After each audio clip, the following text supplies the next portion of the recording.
Assalamualaikum warahmatullahi wabarakatuh.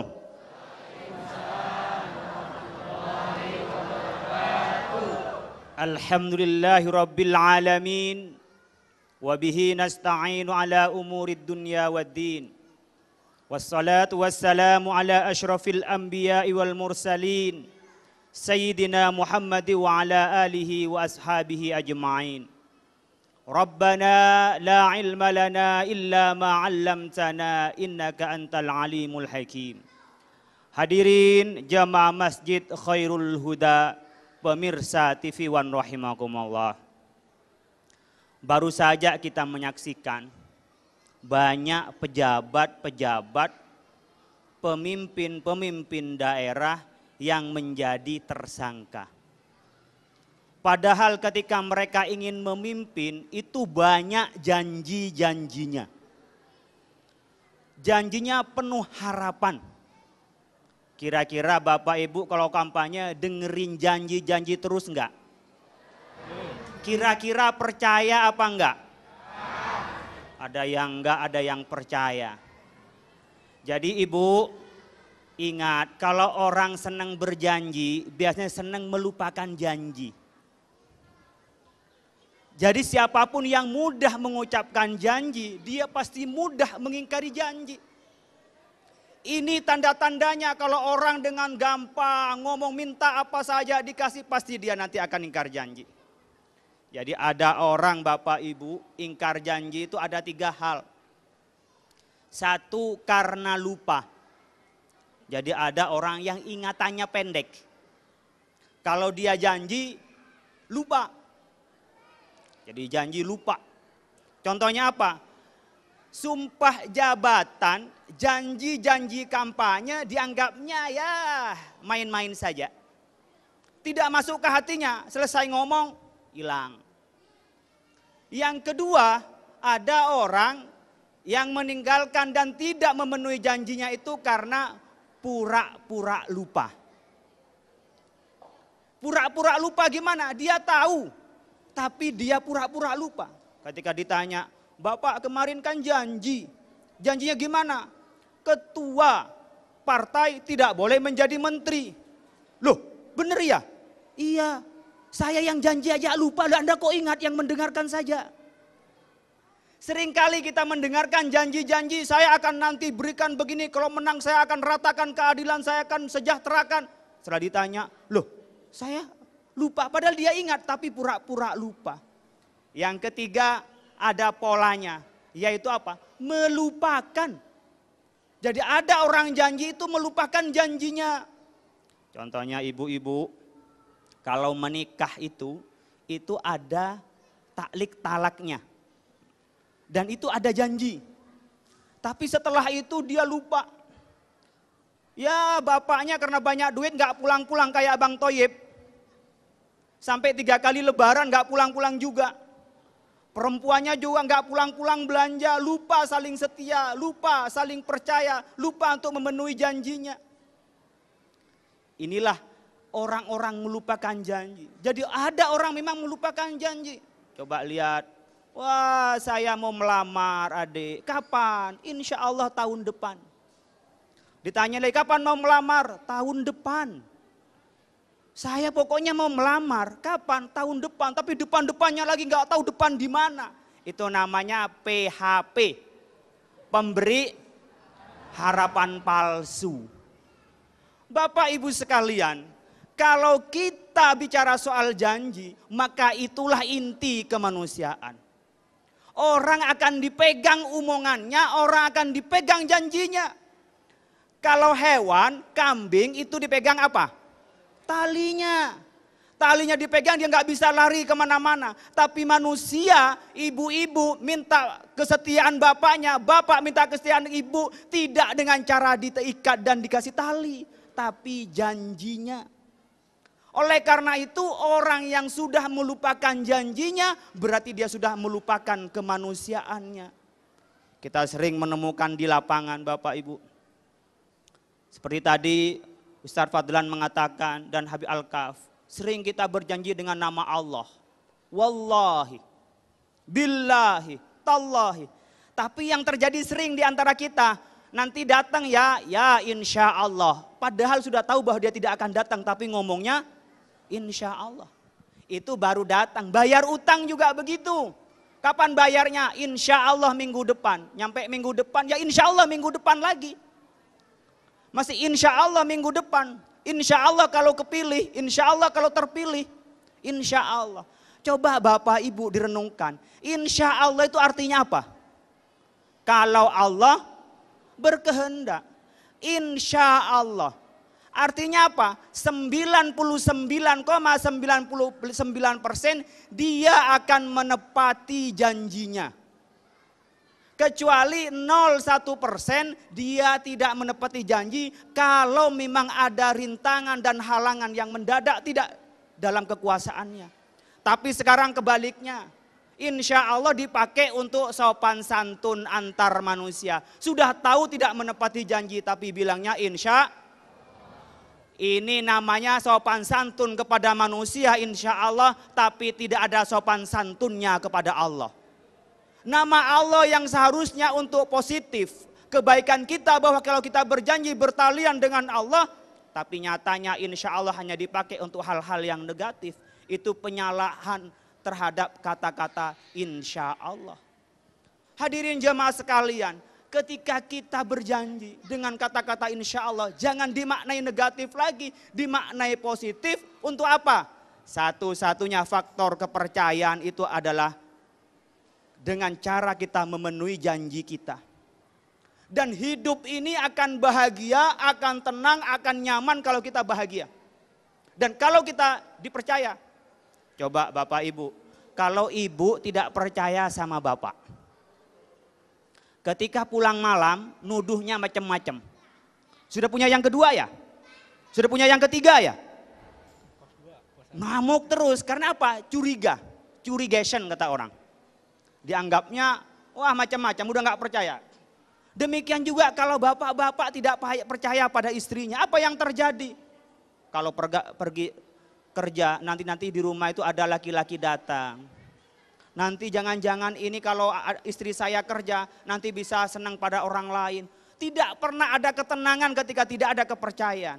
Coba bayangkan kalau manajer tidak percaya sama karyawannya tentang pekerjaannya. Insya Allah dia lontang-lantung. Demikian juga kalau karyawannya tidak percaya pada bosnya, seperti apa? Kalau santri tidak percaya pada kiainya. Kalau masyarakat tidak percaya kepada pemimpinnya. Kalau kita tidak percaya pada tokohnya. Lalu masyarakat tidak ada kepercayaan. Maka hidup akan lebih sempit daripada lubang biawak. Bahkan lebih sempit daripada lubang semut. Bayangkan kalau antara masyarakat Indonesia dengan pemimpinnya tidak ada trust. Tidak ada kepercayaan. Pasti hancur.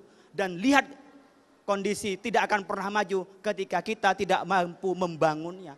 Oleh karena itu, sifat para nabi itu pertama kali adalah kepercayaan. Sidik dulu, jujur, baru amanah dipercaya. Soal tabligh transparan, fatona dan kecerdasan itu di nomor 3 dan nomor 4. Tapi percaya adalah kunci kebahagiaan, kunci kenyamanan dan kunci keberhasilan.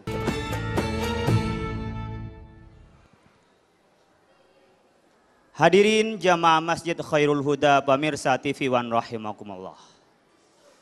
Rasulullah mengajarkan kita untuk kita selalu berbuat jujur.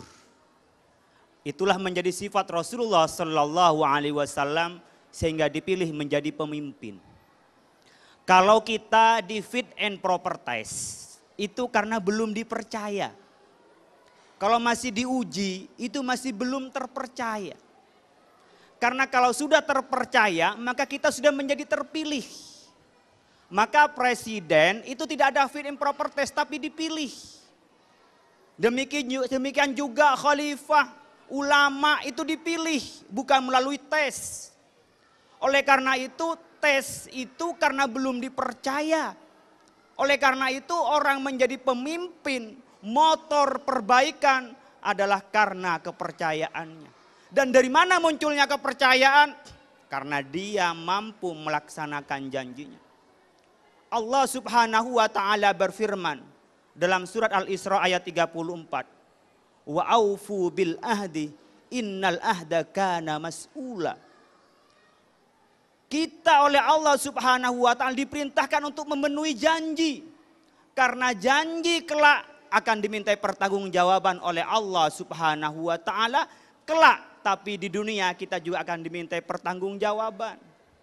Kita bisa melihat di dunia orang yang janji-janji tidak pernah memenuhi, kita tidak akan pernah percaya.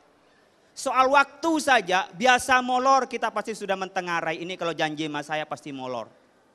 Orang ngutang aja tidak pernah bayar sesuai janji, kita sulit ngutangin lagi. Jahitin baju aja kita tidak pernah cepat janji, kita juga tidak lagi percaya terhadap penjahit itu. Berkenaan janji ini saya ingin menyitir sebuah kisah. Ada di dalam Al-Quran tapi juga dijelaskan oleh As-Suyuti dalam kitab Kashfus Sattar. Dalam sebuah cerita Nabi Adam alaihissalam Abul Bashar. Saat ayahanda Adam ada di sorga, sendirian dan kesepian. Di tempat sepi dan kesepian. Ada di tempat sepi tapi tidak kesepian. Siapa? Pengantin baru. Atau orang sedang berzikir kepada Allah di tempat sepi tapi merasa ramai. Karena bersama dengan Allah Subhanahu wa ta'ala. Ini sudah sepi dan kesepian. Lalu berdoa kepada Allah Subhanahu wa ta'ala agar diberi teman. Lalu tidurlah Nabi Adam alaihissalam. Pada saat tidur melihat seorang perempuan. Tingginya 60 hasta semampai. Rambutnya ikal bergelombangnya 700 gelombang. Matanya mengkilat, kulitnya halus, bening. Jatuh cinta Nabi Adam. Biasa, laki-laki kalau ngeliat yang bening-bening pastilah. Ya, jujur bapak-bapak sekalian. Jujur, tapi demi janji dengan istri kita ya kita satu saja. Tapi bukan satu A, satu B, bukan satu beneran. Ketika itu minta dan jatuh hati. Ketika bangun Nabi Adam, ternyata Hawa ada di sebelahnya. Biasa, laki-laki ada bening-bening hanya berdua. Bangkitlah birahinya Nabi Adam. Mau menjamah Siti Hawa, dilarang oleh Allah Subhanahu wa ta'ala. Jangan Adam. Kau harus berjanji dulu dan kau harus berbayar mahar. Nabi Adam bertanya kepada Allah, ya Allah apa janjinya dan maharnya apa? Dijawab oleh Allah, janjinya engkau jangan makan kayu gandum. Orang menyebutnya Al-Quran kayu khuldi. Yang karena dia mengekalkan di sorga. Yang kedua engkau baca sholawat kepada Nabi Muhammad sallallahu alaihi wasallam. Nabi Adam bertanya, ya Allah Muhammad itu siapa? Allah menjawab, Muhammad itu adalah anak cucumu yang aku menciptakan langit bumi ini karena Muhammad aku ciptakan. Akhirnya Nabi Adam berjanji tidak akan dekat dengan kayu, dengan pohon gandum dan membaca sholawat kepada Nabi Muhammad sallallahu alaihi wasallam. Pestanya besar-besaran diiringi bidadari di surga Firdaus. Ranjangnya dari emas, permata, meriah mantennya dan berbulan madu di surga Firdaus. Berlangsunglah berdua. Tapi apa yang terjadi? Singkat cerita, iblis menggoda melalui mulut ular, dia masuk ke surga dan duduk di sebelahnya pohon gandum itu, meniup suling merdu musiknya. Terlena Nabi Adam dan Siti Hawa menghampirinya, oh merdu sekali, menikmati musik. Sambil di surga berbulan madu ada musik. Setelah itu ngomong si iblis, merayu Adam. Kau sebaiknya biar lebih nyaman sambil makan kayu gandum ini. Kata Nabi Adam, saya tidak akan makan itu karena aku sudah berjanji kepada Allah Subhanahu wa ta'ala. Di balik beritanya sama iblis, yang janjinya itu engkau tidak boleh makan karena kau akan selalu awet muda. Maka kau makanlah biar kau awet muda dan kau selalu di sorga terpana. Jadi kalau ada orang sering mutar balik berita itu kalau yang benar disalahkan itu hati-hati dengan pembisik-pembisik itu. Akhirnya lah Siti Hawa nggak tahan, Siti Hawa makan. Setelah Siti Hawa makan tidak ada masalah, Nabi Adam memakannya. Baru nyampe lehernya sudah hilang semua pakai menjadi telanjang. Nabi Adam hilang seluruh kehormatannya. Kenapa? Karena Nabi Adam menyalahi janjinya kepada Allah Subhanahu wa ta'ala. Maka disebutkan dalam Al-Quran, wa ahidna ila adama min qablu fanasiyah. Saya, kata Allah, sudah menjanjikan kepada Adam dari sebelumnya, tapi Nabi Adam lupa. Ini bukan pura-pura lupa, tapi benar-benar lupa, terpedaya. Akhirnya Adam dan Siti Hawa dikeluarkan dari sorga. Nabi Adam dilepas di Gunung Rahun di India. Siti Hawa, ibu kita, dilepas di Jeddah, disebut dengan Jeddah, nenek. Syaitan iblis tadi dilepas di mana? Di Basrah, di Irak. Dan disitulah akan menjadi malapetaka bagi anak Adam kecuali yang sedikit yang iman kepada Allah Subhanahu wa ta'ala. Peristiwa ini karena Nabi Adam menyalahi janji.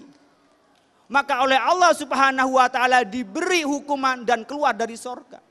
Maka dengan menyalahi janji sorga yang menjadi kenyamanan kita keluar. Kita pun dalam hidup akan merasa gelisah kalau kita tidak memenuhi janji. Kenyamanan dalam hati kita. Coba bayangkan Bapak Ibu sekalian, kalau di mana-mana orang percaya kepada kita, insya Allah lebih banyak, lebih tenang, lebih nyaman daripada kita punya harta sebanyak-banyaknya. Mencari kepercayaan tidak mudah, ada proses orang bisa percaya kepada kita. Tapi orang yang kaya banyak hartanya, tapi di mana-mana tidak dipercaya. Saya yakin orang-orang yang sekarang diperiksa, yang orang sekarang dipenjara gara-gara korupsi, insya Allah meskipun rumahnya banyak, hartanya banyak, insya Allah gelisah. Tapi kita biasa-biasa saja, insya Allah kalau menepati janji kita tenang dan nyaman.